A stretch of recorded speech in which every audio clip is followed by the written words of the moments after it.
buenas tardes, bienvenidos al Tiempo de Entrevista aquí en Mírame Televisión en Canarias al Día. Hemos hablado mucho en este programa a lo largo de los últimos años de los procesos migratorios. Es verdad que los datos demuestran que se ha reducido el número de personas migrantes que llegan a través de la ruta canaria al archipiélago, un 30% menos en 2022 con respecto a 2021, y también 2023 está siendo un año en el que se ha reducido la llegada de personas migrantes. Sin embargo, en los últimos días hemos vivido un repunte. La realidad es que en Mírame Televisión, como ocurre en general con la actualidad, muchas veces abordamos asuntos que merecen una profundidad y un análisis mucho más completo que el que muchas veces hacemos los medios de comunicación por falta de tiempo, y sobre todo también es verdad que a veces el paso del tiempo y la velocidad a la que van los acontecimientos de la actualidad hacen que algunos asuntos que son de emergencia humanitaria, como son los procesos migratorios, bueno, pues vayan quedando en un segundo plano. Hoy vamos a retomar este asunto y lo vamos a hacer con un compañero periodista, una persona especializada que lleva años informando sobre procesos migratorios y que ahora desde esta legislatura ha estado asesorando al Gobierno de Canarias, en concreto a la vicepresidencia del Gobierno de Canarias en materia de migraciones. Hoy nos acompaña el periodista Chema Santana aquí en Mírame Televisión. Chema, es un placer poder tenerte. Muchas gracias por la invitación, el placer es mío por estar aquí. La verdad que es una entrevista que tenía ganas de hacer, Chema, hay muchos asuntos de los que podemos hablar, pero al final tenemos que empezar pegados a la actualidad. Hablaba de ese repunte, en torno a 350 migrantes que han llegado en los últimos días a las costas canarias, situaciones complicadas que hemos vuelto a vivir. Es verdad que los datos apuntaban a un descenso en estos procesos migratorios, sin embargo hemos vivido este repunte. ¿Es normal, es habitual que ocurran estas cosas? Mira, en lo que vamos de 2023 ha habido varios repuntes de este tipo, quizás no tan sostenidos en el tiempo o no tan intensos. Vamos a ver si no tan intensos en tan poco tiempo, pero vamos a ver si se sostiene o no se sostiene, ¿no? 2023 está siendo un año muy irregular, de llegadas muy irregular. Apenas han llegado 2.600 personas, es un 60% menos que el año pasado a día de hoy, y estamos viendo sobre todo que está funcionando una ruta particularmente que es del sur de Marruecos al norte de Lanzarote. Esa es la ruta que no ha dejado de funcionar, digamos. Sin embargo, es verdad que en las últimas 48, 72 horas hemos visto el rescate, ¿no? Han encontrado unas 500 y pico personas en el Atlántico, con rumbo a 3 islas particularmente, que es Gran Canaria, Fuerteventura y la isla de Lanzarote, con 3 tipos de embarcaciones que son neumático, patera y cayuco. Y digo esto porque en los últimos meses no habíamos visto ningún cayuco en la ruta canaria y en las últimas 24 horas hemos visto 2. Y esto es importante. Yo entiendo que el tipo de embarcación tiene mucho que ver con esa ruta que eligen o el camino que siguen esas personas migrantes. Exacto. Y sobre todo la ruta final, digamos, o el transporte final, ¿no? Sí, el cayuco, además de ser mucho más fiable, ¿no? En el mar, es más largo y procede de Mauritania, ¿no? La cuestión del cayuco es que de Mauritania cuando son blancos, de Senegal cuando son de colores, mayoritariamente. La cuestión del cayuco es que se somete a más días de navegación, ¿no? Para llegar de Mauritania estamos hablando de 5 o 9 días, dependiendo de dónde salgas. Para llegar de Senegal son casi 2 semanas, ¿no? En el caso de los que han llegado o rescatado esta semana son desde Mauritania. Es un país desde el que no había salido prácticamente nadie, ni a finales del 22 ni durante todo el 2023, y en 24 horas 2. Luego las neumáticas, que es la embarcación que ahora mismo está más presente, es la más peligrosa. Van superpobladas, con 50, 60 personas, se van hundiendo mientras van navegando, entra constantemente agua, y las trabajadoras de salvamento marítimo, los trabajadores vienen a decir que es que huelen a pegamento a veces, ¿no? De que han sido remendadas y remendadas poco antes de salir y las lanzan al mar, ¿no? Y generan mucha muerte. Tanto los cayucos pero las neumáticas especialmente generan mucha muerte porque es una barca muy inestable que se somete a un gran peso, a una gran inestabilidad por parte de los que van a bordo. Y bueno, y genera mucha muerte, ¿no? Al fin y al cabo, Chema, el migrante que decide embarcarse, que llega a esa situación, muchas veces vemos como tiene que pagar un precio para poder... Una pasta, ¿no? Como tú dices, para poder llegar a lo que ellos consideran el mundo ideal, digamos, el mundo occidental. Eso tiene que ver también con el tipo de embarcación, es decir, el que tiene menos medios tiene que recurrir a una neumática, o al final eso tiene que ver más con el lugar de procedencia. Tiene que ver más con el lugar de procedencia, normalmente, porque no hay cayucos en el Sáhara Occidental ni en Marruecos, solo hay en Mauritania y en Senegal. Y en cuanto a las neumáticas, sí que están más en el mercado marroquí y saharaui un poco también. Y las pateras, que antes era la reina de esta ruta, ya prácticamente apenas se ven. Barcas de madera, donde entran 25, 30, 35 personas, o 40 o 50 en alguna ocasión, apenas ya no se ven. Nosotros Yo he hablado con personas que han pagado 2.500 euros por venir a una neumática con 60 personas más. Claro que el contrato no era así. Jugándose la vida. Para empezar, no había contrato, por supuesto, pero luego lo que le habían dicho es que eran 15 personas en una neumática, que era un viaje que iba... y no. Las personas están pagando entre 1.000 y 2.500 o 3.000 euros que no tienen, que se endeudan para conseguirlo normalmente y tienen que pagarlo durante años a veces. Mi cálculo es que en los últimos 3 o 4 años, porque el otro día hice el cálculo, ¿no? Uno anda siempre estudiando formas de contar y de narrar qué está ocurriendo en esta ruta, ¿no? Porque a mí hay algo súper peligroso que me parece que no se toma en consideración, que es que a lo largo de estos años, de estos 3 o 4 años, que han llegado aproximadamente unas 65.000 personas o han rescatado aproximadamente unas 65.000 personas, el dinero que yo calculo que podrían haber acabado en manos de traficantes entre 50 y 70 millones de euros. O sea, hay realmente un auténtico negocio detrás, porque claro, estamos hablando del que paga, pero ¿qué pasa con el que cobra? ¿Qué pasa con esa mafia auténtica? Exacto, hay gente que cobra y no es gente que esté pensando en invertirlo en el bien, vamos a decir, ¿no? Es gente que hoy trafica con personas y mañana podría traficar con armas. En el caso de aquellos viajes que son mediante traficantes. Luego hay otros viajes que son autoorganizados, ¿no? Porque una ruta de este tipo es súper amplia, como te puedes imaginar, David. Aburriríamos a la audiencia si nos metemos a analizar, pero hay veces que son 25 jóvenes que se organizan, se cogen un barco y dicen, nos vamos, y nos vamos. Eso lo hemos visto también. Hay veces que hay una mafia detrás. Hay veces que hay alguien que le organiza un barco a una familia porque necesita salir ya. Es decir, hay muchos tipos de casuísticas, ¿no? Pero hay una parte que está en manos de los traficantes de personas que hoy trafican con personas, pero que mañana pueden traficar con droga o con cualquier otra cosa que sea rentable. ¿Y quién tiene que controlar a esos traficantes? Entiendo que los países de origen. Los países de origen normalmente están implicados en este trabajo de forma a veces más intensa y a veces menos intensa, y la Unión Europea se ha preocupado por regar de millones a algunos de estos países para que se esfuercen en vigilar más, a veces con más eficacia y en otras veces con mucha menos eficacia, ¿no? También la Unión Europea trata de dar más seguridad a determinadas regiones del contexto canario, del contexto africano canario, ¿no?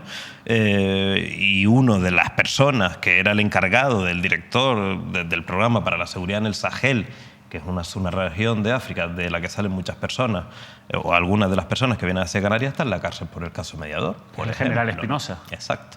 Entonces, en este mundo de las migraciones, y tanto en los países de origen como también en Canarias, porque también ocurre en Canarias, ¿no? Aquí no creamos que luego las personas llegan y se quedan aquí, a veces en los centros de acogida, esperando que los trasladen. Las personas están con intención de movilidad. Y yo tengo la impresión de que tanto aquí como en otros lugares de Europa siempre hay personas dispuestas a falsear algo o a seguir facilitando que las personas sigan su ruta. Al final estamos hablando de políticas migratorias. Has nombrado a la Comunidad Europea, que es fundamental. Hablabas de regar con dinero a esos países de origen. Eso también, en el fondo, nos pone sobre alerta ante esa, no sé si colaboración, pero sí ese vínculo que existe entre los que gobiernan en esos países y esos traficantes. Porque si llega dinero y se controlan es porque se puede controlar realmente. Si no se hace, ¿por qué no se hace? A veces la Guardia Civil también ha estado patrullando, ¿no? En colaboración con la policía mauritana, con la policía senegalesa, y ha sido eficaz en la disuasión, ¿no? No así en generar vías alternativas ilegales para que las personas puedan venir de otra manera, ¿no? Sí han conseguido disuadir que las personas se lancen al mar, pero no han conseguido generar vías legales para que puedan venir de otra forma. Hemos dicho peyorativamente regar, ¿no? Regar de dinero, y probablemente es un poco injusto porque es una inversión para tratar de evitar esta migración que consideran clandestina, pero que al final es la única puerta que queda a muchas personas, ¿no? ¿Y esa tiene que ser la política? ¿Es la política ideal migratoria? Yo creo que la política ideal migratoria es generar más puertas y menos muros. La política ideal migratoria es generar más puertas y menos pozos donde la gente se pierde. Una mujer que quiere emigrar de Costa de Marfil, que tiene su familia en Francia para ir a trabajar temporalmente y luego regresar a su país, no tiene por qué lanzarse al mar con sus hijas. Un niño que viene de Mali, que está en guerra desde los 8 años y ahora tiene 20, y para poder llegar a España no tiene por qué lanzarse al mar y correr el riesgo de morir para poder sobrevivir. Es decir, hay situaciones en las que los visados deben ser más ágiles. La política migratoria debe ser flexible y ágil. ¿Y sabes quién sí es flexible y ágil? Las personas que trafican con otras. Eso se adaptan súper rápido al mercado para poder hacer posible que el negocio siga flotando, ¿no? Y sin embargo las políticas están siendo muy restrictivas y en ocasiones no están generando alternativas, ¿no? Yo creo que tiene que haber una política de origen, por supuesto, y también tiene que haber posibilidades de migración circular, posibilidades de migración laboral, más visados. Pero eso pasa por cambiar también, por ejemplo, las leyes de extranjería. En algunos casos sí, pero sobre todo ahora hay una directiva, ¿no?, que se está elaborando en este momento, una directiva de asilo y migración de la Unión Europea, que va a ser la política europea que rija para Canarias, por Algunos ejemplo. colectivos la ven con malos ojos, vamos, no creen que pueda ser una solución. A mí me parece un punto de partida necesario. A mí me parece un punto de partida necesario, no es la que más me gusta, no es la que yo haría. Probablemente hay muchos elementos que yo no controlo y que se ha hecho, pero es que hay que poner de acuerdo a un montón de países con sensibilidades y situaciones geográficas muy distintas. ¿Pero cuál es la naturaleza? ¿El reconocer que hay un drama humanitario y que hay que abordarlo o una cuestión de protección y seguridad de la comunidad europea? Una cuestión de protección y seguridad, una cuestión de atracción de talento extranjero y una cuestión también demográfica de la Unión Europea que envejece sin parar cuando en otras regiones del mundo la población es mucho más joven, ¿no? O sea, una cuestión de interés por parte de Europa. Absolutamente. Absolutamente hay una cuestión de interés por parte de Europa para gestionar. No están haciendo... Yo entiendo que no están construyendo una política europea común por los 19 personas que murieron ayer en el mar. Yo entiendo que están construyendo una política común porque la Unión Europea necesita una política común en materia migratoria, pero es que la materia migratoria es un asunto que solivianta a muchos estados europeos, ¿no? Italia, Francia, España no tienen los mismos intereses que Hungría. ¿Y eso no puede ser un parche para hoy que quizás sea una hemorragia más grande el día de mañana? Pues no lo sé, pero la inacción es la hemorragia del día de hoy.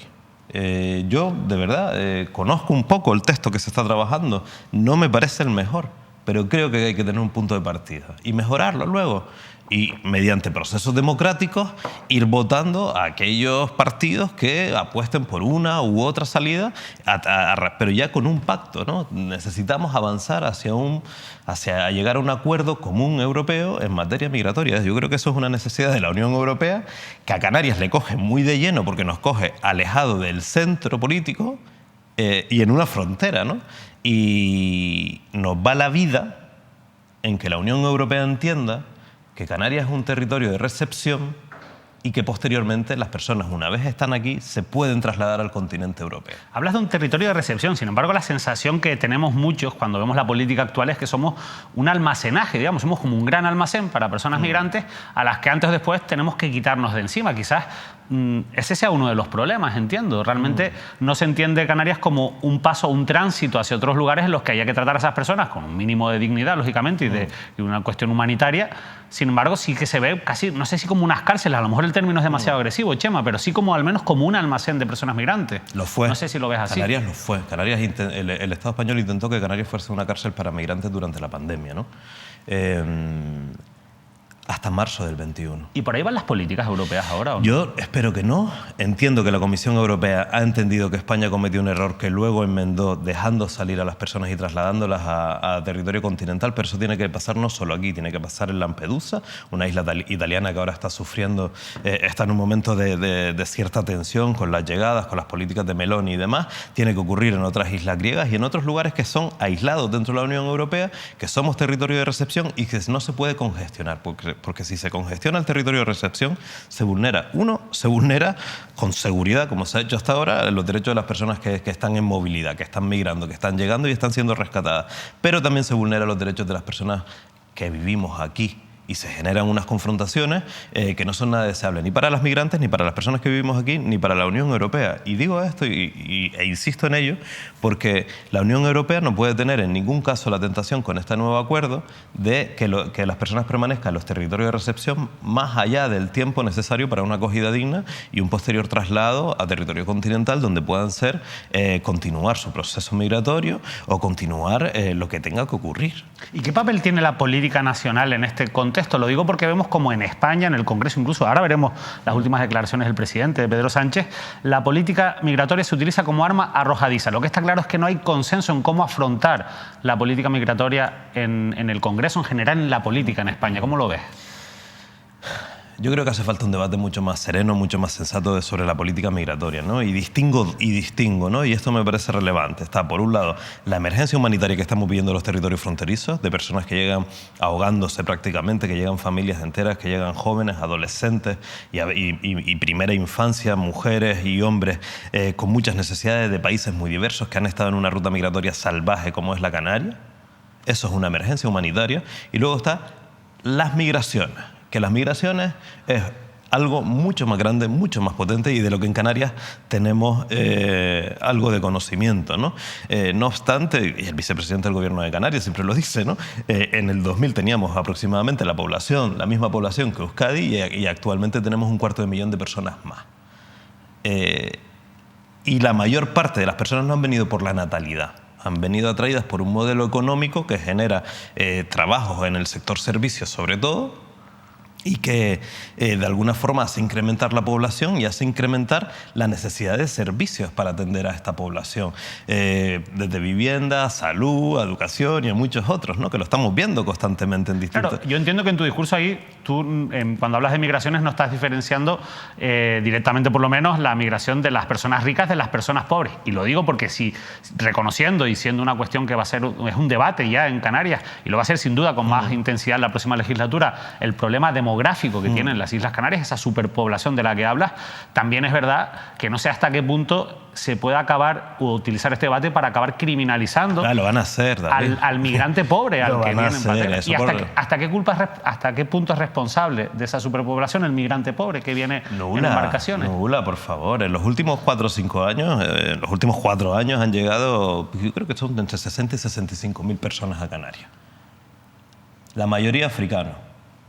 Hay un 1% o menos de un 1% asiático, porque vinieron algunos de Bangladesh, algunos de Yemen y de algunos países de Asia.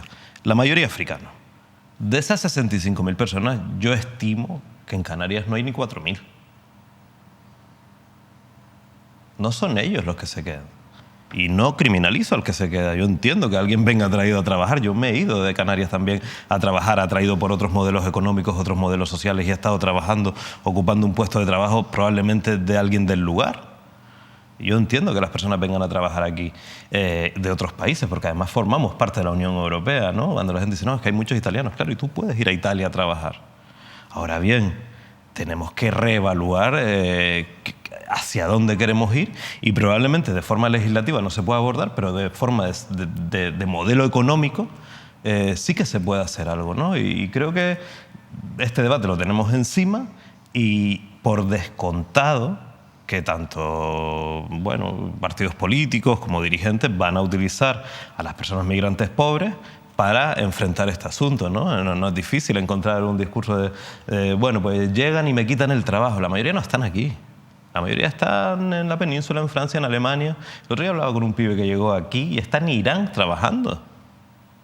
Que llegó aquí hace 2 años. La mayoría de las personas se van y algunos vuelven a sus países porque no les gusta, porque pasan frío, porque no han conseguido una forma de supervivencia. La gente cree que cuando llega aquí ya está hecho, digo a veces, ¿no? La observación, pues llegaron y ahora le dan casa, dinero, tal. ¿No? Llegan y le empieza la odisea. Trabajar en España de forma irregular o en la Unión Europea de forma irregular es una esclavitud. Hemos hablado de política migratoria, hemos hablado un poco también de cómo está la situación tensa. Hablamos del Congreso de los Diputados, te mencionaba que ha intervenido Pedro Sánchez en las últimas horas. Me gustaría compartir contigo y con los espectadores esas intervenciones del presidente del Gobierno y comentarlas, si te parece. Sí. Chema, vamos a escuchar lo que decía en el Congreso de los Diputados el presidente Pedro Sánchez. Señora Abascal, hombre, yo creo que mantener una buena relación con Marruecos es bueno para España. Y todo lo bueno que es para España es malo para ustedes, porque tienen una idea de país en la que simplemente no les cabe la mitad de la sociedad, ¿no? En fin, ustedes se llenan la cabeza, por cierto, de hablar de muchos efectos llamada, ¿no? Hablan, por ejemplo, de descalificar el ingreso mínimo vital diciendo que es una paguita y que eso va a hacer un efecto llamada para que vengan menores extranjeros no acompañados en nuestro país, o a nuestro país, mejor dicho. En fin, ¿sabe usted cuánto se ha reducido la llegada de migrantes irregulares en el último año? Un 78% en Ceuta y Melilla, un 63% en la ruta canaria. ¿Sabe usted cuánto ha aumentado en el mismo periodo de tiempo en las otras 2 grandes rutas europeas? Pues un 95% en Grecia y más de un 300% en Italia. Vaya usted a Canarias, vaya usted a Ceuta, a Melilla y explique usted allí que prefiere lo que pasa en Grecia o en Italia a lo que está ocurriendo en España. Aprovecho este punto para hablar de la relación entre España y Marruecos. Un país, Marruecos, amigo, un aliado fundamental para el desarrollo económico de España, nuestra puerta de entrada en África, un aliado esencial para nuestra seguridad y para la migración ordenada en nuestro país y en el continente europeo. Chema, una intervención centrada en las relaciones con Marruecos. Esto nos lleva a hablar también un poco de lo que comentábamos al principio del programa. La sensación quizás que pueda tener un espectador es, bueno, nos va mejor que a otras regiones porque hemos llegado, o la política exterior de España ha llegado a acuerdos con, en este caso, el gobierno marroquí. Claro, esto también no puede ser peligroso, que dependa la política migratoria, si es así, Chema, de las buenas o malas relaciones que tenga el gobierno de turno con Marruecos. Esto me lleva generando, ¿no?, un debate interno y una reflexión durante muchos meses, ¿no? Sí. Esto empezó en marzo del 22. Después de que se iniciara la guerra con Ucrania, España tomó una serie de decisiones geopolíticas y geoestratégicas, entre las que está limar asperezas con Marruecos. Y en ese limar asperezas se incluyó, pues, ceder a las tesis marroquíes sobre el Sáhara Occidental como elemento más polémico. O sea, moneda de cambio. Como elemento más polémico, entre otras. Pero el más polémico, yo creo que sin duda es el Sáhara. Yo soy partidario de que hay que tener una buena relación con Marruecos. Soy partidario de que hay que tener una buena relación con Marruecos. Y una buena relación con Marruecos es una relación sana, en la que nos digamos las verdades. Y si nos decimos las verdades, hay que decir que el Sáhara es un territorio aún por descolonizar, en el que hay una misión de Naciones Unidas preparando un referéndum. Eso no es lo que Marruecos quiere, ¿no? Eso por un lado. Tiene razón el presidente del gobierno en que estas buenas relaciones del gobierno de España con Marruecos, yo creo que han impactado directamente en la ruta canaria. Tiene toda la razón. Desde marzo del 22 que empezaron estas nuevas relaciones hasta hoy, el descenso ha sido paulatino. Estamos viviendo un repunte en este momento. Habrá que analizarlo con la serenidad y ver cómo de sostenidos en el tiempo. Está coincidiendo con el fin del Ramadán, que suele ser un hito social que tiene un impacto determinado en la ruta, exceptuando este momento. Desde marzo del 22 a hoy ha habido un descenso paulatino de las migraciones hacia Canarias. Tiene razón el presidente del gobierno cuando dice eso. Ahora, es difícil sacar pecho. Es difícil sacar pecho haber pactado una mayor vigilancia que está consistiendo en alejar a las personas de la costa hacia el interior del desierto, sean niños, sean mujeres, sean jóvenes. Es difícil sacar pecho cuando está consistiendo en que la Marina marroquí intercepta a embarcaciones y las devuelve a tierra y no se sabe qué pasa con estas personas, a dónde las llevan o por qué. Está consistiendo en, digamos, pues una mayor vigilancia sin una vigilancia de los derechos humanos. Eso por un lado. Pactar con un país como Marruecos un mayor control migratorio sin una vigilancia conjunta del cumplimiento de los derechos humanos no lleva a ningún buen lugar. Eso uno. Hay que dejar claro que en cualquier caso Marruecos no es una democracia, es una dictadura en la que hay muchas organizaciones que cuestionan las políticas, en este caso, y sobre todo vulneraciones de derechos humanos constantes del pueblo marroquí. No solo en el Sáhara. La mayor parte de la economía marroquí está en manos del rey. Es un país en el que el rey es muy rico, es de las personas más ricas que hay. Es una persona que manda mucho. No solamente en Marruecos, el sector financiero de Marruecos y otros sectores están muy implantados en África Occidental, por ejemplo. Pero alguien te podría decir, Chema, o podría decir, ¿cuál es el camino entonces? Quiero poner sobre la mesa algo que te decía que me tiene reflexionando desde hace tiempo, y es: si ahora Marruecos está cooperando con España y está vigilando más y ha impedido que las personas salgan tanto como salían en el 21 o en el 20 o en el 22, ¿antes qué estaba haciendo? ¿De quién estaba siendo cómplice? Porque hay que recordar que desde el 18 a hoy han muerto en esta ruta o desaparecido 8.000 personas. ¿Y qué pasa con esta ruta? Que no hay responsables de esas muertes. Pero ¿hay complicidades con estas muertes? Porque si conectamos la acción de Marruecos con la bajada de las llegadas de las personas migrantes, podemos conectar la inacción con los incrementos. Y una vez que se consigue el objetivo político, trabajo por reducir. No es el primer país, ni será el último, que ha utilizado las migraciones como arma. De esto hay mucha literatura, tanto en el Reino Unido como en Estados Unidos, de regiones y zonas del mundo que utilizan a las personas más pobres, más vulnerables, para presionar a otros países. Lo hizo Bielorrusia, sin ir más lejos, hace unos años. La verdad que esta entrevista podría dar para hablar de muchísimas cosas. Los fenómenos migratorios son mucho más complejos y no se pueden resolver en media hora de preguntas y respuestas, Chema. Pero sí que hay dos cuestiones que sí o sí quiero abordar antes de irnos, Chema. Una de ellas es, lo hemos mencionado en varias ocasiones, que es la política de acogida. Y a raíz de ese repunte de los últimos días ocurría algo que nos recordaba lo que ocurría hace 2 años y medio en Arguineguín, en el muelle, cuando pues, cientos de migrantes dormían hacinados a la intemperie. Bueno, vamos a ver este titular de Canarias ahora. Más de 100 personas migrantes pasan la noche al raso en Fuerteventura tras llegar en patera, en este caso porque no se disponía del transporte adecuado para poder trasladarlo, si no me equivoco, al centro de atención temporal, al CATE, que existe en la zona. Claro, ¿por qué siguen ocurriendo estas cosas, Chema? 2 guaguas. Eran 120 personas, 2 guaguas hacían falta para llevarlo a las camas que estaban preparadas en el CATE de Puerto del Rosario y no había guaguas, por lo visto, según el Ministerio del Interior, y las personas tuvieron que dormir en el muelle después de llevar varios días en el mar, ser rescatados en el Atlántico, ser trasladados a tierra, ser atendidos por profesionales y voluntariado de Cruz Roja.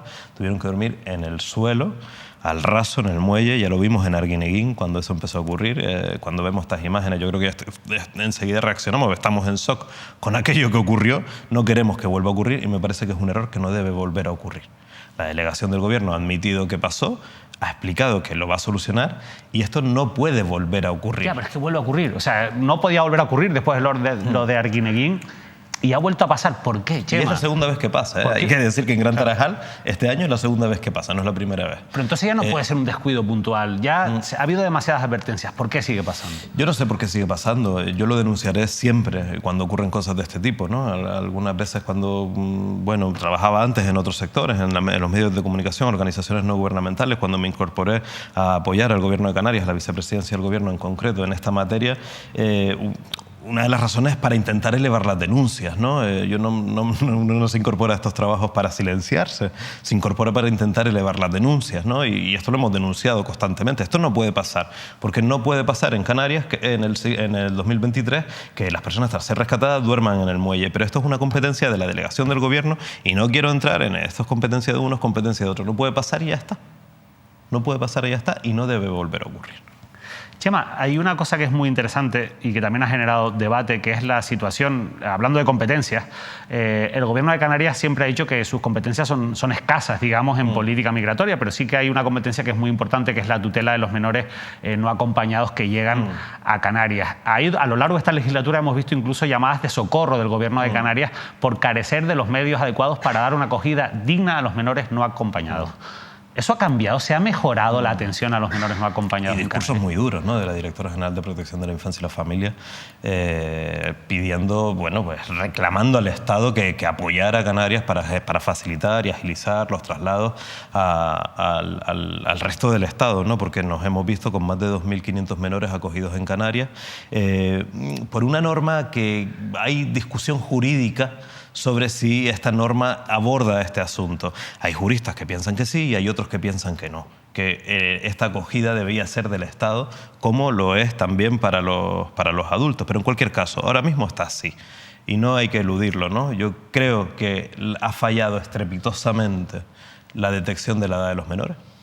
Las herramientas de detección de la edad no son las mejores, pero es que además no se está, digamos, haciendo las pruebas para determinar la edad y eso está generando pues, una vulneración de derechos de los menores brutal. Y claro, en esa pelea aparece que si la Fiscalía, que si la dirección, en este caso el menor del Gobierno de Canarias... Es la Fiscalía la que determina la edad. Es la Fiscalía la que determina la edad, es la Fiscalía, eso es así. Y la propia fiscal ha reconocido que se ve que en ocasiones han estado desbordados. Son muchos menores. Y yo creo que las herramientas y los recursos humanos no han estado adaptados a la situación de emergencia que estábamos viviendo. Pero eso es una clave, Chema, porque las herramientas, los recursos humanos no han estado adaptados. Pero claro, es que los fenómenos migratorios van de la mano de la historia de Canarias y también, en este caso, como receptores de personas migrantes. Lo digo porque los años 2007, recordarás lo que se llamó la crisis de las pateras en aquel momento con José Segura de delegado del Gobierno. Es decir, tenemos una historia reciente en este sentido. 29 años consecutivos llegando pateras a Canarias con este año. 29 años. 29 años Me consecutivos. lo pones mejor, Chema. 29 años Pero pues, entonces, consecutivos. ¿por qué todavía no tenemos esos recursos y esas herramientas necesarias? No solamente recursos, sino tampoco organigrama de gobierno, ¿no? Es decir, en otras comunidades autónomas la parte de refugio tiene más presencia en los organigramas, incluso la parte migratoria. Yo creo que las administraciones canarias, la parte migratoria no ha sido trasladada a los organigramas porque quizás... Creo que hay que ser un poco autocrítica en habernos dormido en eso de no tener las competencias, ¿no? Como las competencias, la mayoría de las competencias las tiene el Estado en materia migratoria, se nos olvidó también pensar a veces, ¿no?, en cómo podemos prosperar, cómo podemos tener una mejor relación de fraternidad con los pueblos africanos y cuando llegan aquí, pues que la acogida pueda ser prestada de forma digna, pero no solo la acogida, sino una posterior integración. Yo creo que Canarias, y conozco algunos territorios del Estado y cómo trabajan, es una región en la que las personas migrantes se integran. Trabajan, se integran, es una región solidaria, es una región cuya población, a pesar de estar comprometida en lo económico, se compromete también con las personas migrantes, más que en otras zonas. Y sin embargo, esa visibilidad y esa gestión pues no siempre es puesta en valor, ¿no? Chema, antes de despedirte quería hacerte una pregunta sí o sí, porque además sé que no me vas a engañar. Asesoras a la vicepresidencia del Gobierno de Canarias en política de migraciones. ¿Te escuchan y, sobre todo, te tienen en cuenta, Chema? Yo entiendo que sí, ¿no? Yo hablo mucho con el vicepresidente del Gobierno respecto a esto y, bueno... ¿Tú lo has notado? ¿Has notado un cambio? Bueno, digamos, no sé si tanto un cambio, ¿no? Yo creo que uno trata de apoyar no solamente a la vicepresidencia, sino a muchos profesionales de la administración que acaban consultando, que acaban preguntando, que acaban pidiendo información, que acaban pidiendo ayuda. Mañana estoy en la Universidad de La Laguna con compañeros de la Universidad de La Laguna que están investigando. El lunes estoy con compañeros técnicos de salud que están mejorando protocolos para ver qué podemos aportar. Al final, bueno, aunque el trabajo lo desempeño mayoritariamente acompañando y asesorando en vicepresidencia del Gobierno, de alguna manera he tenido acceso a apoyar a muchos profesionales y sobre todo había algo que para mí ha resultado muy placentero, quizás alguna de las personas nos esté viendo, ¿no? Pero he podido acudir a la llamada de multitud de colectivos. Desde clubes de fútbol a clubes de la tercera edad, a asociación de vecinos, ayuntamientos, cabildos, de todo. De todo lo que te puedas imaginar, he podido estar, colegios, por supuesto, institutos, he podido estar con muchas personas, trasladar cuál es la situación, cuál es la realidad, obtener información, reportar y tratar de mejorar algunas fallas que se estaban produciendo. Y en la medida de lo posible, yo creo que, pero no solo yo, ¿no? Yo creo que en este gobierno, con capacidad autocrítica también, ¿no? Que hay muchas cosas que mejorar, creo que algunas también se han hecho bien al respecto. Pues Chema Santana, la verdad que ha sido un placer poder conversar contigo sobre un asunto que yo creo que es necesario que esté sobre la mesa de los medios de comunicación, sobre la mesa, en este caso, de los distintos organismos políticos. De verdad, ha sido un placer, Chema. Gracias a ti, gracias a Mírame TV por el espacio y también gracias a la sociedad canaria, ¿no? Que de alguna forma el asunto de la emergencia humanitaria, que es lo más preocupante, lo ha cogido de forma resiliente, ¿no? Y aunque a veces escuchamos los gritos de aquellos que tratan de denigrar, de insultar o de hacer la excepción, la generalidad, mayoritariamente lo que uno se va encontrando por la calle es solidaridad, compromiso, apoyar el hombro, arrimar el hombro, ¿no? Como se dice, y un pueblo que recuerda su historia, ¿no? Yo creo que en Canarias es un pueblo que recuerda su historia y por eso vive así su presente. Es una muy buena reflexión para poner punto final, Chema, de verdad. Muchísimas gracias. Un saludo. Chema Santana, periodista, asesor en política de migraciones de la vicepresidencia del Gobierno de Canarias. Hoy hemos hablado de esa emergencia humanitaria que suponen los procesos migratorios, donde Canarias, lógicamente, juega un papel fundamental, pasado, presente y futuro de nuestra tierra, en un debate que tiene que estar sobre la mesa y en el que hay que hablar, lógicamente, con datos, pero también sin perder de vista esa visión humanitaria que siempre, en todo el trabajo que realiza, aporta nuestro compañero periodista Chema Santana. Nosotros nos despedimos, le dejamos con la programación habitual. Ahora viene el repaso a la información deportiva y a las 9 de la noche en directo, como saben, toda la actualidad aquí en esta mesa, conmigo y con el compañero también, Óscar Martín de Onda Cero Canarias. No se lo pierdan.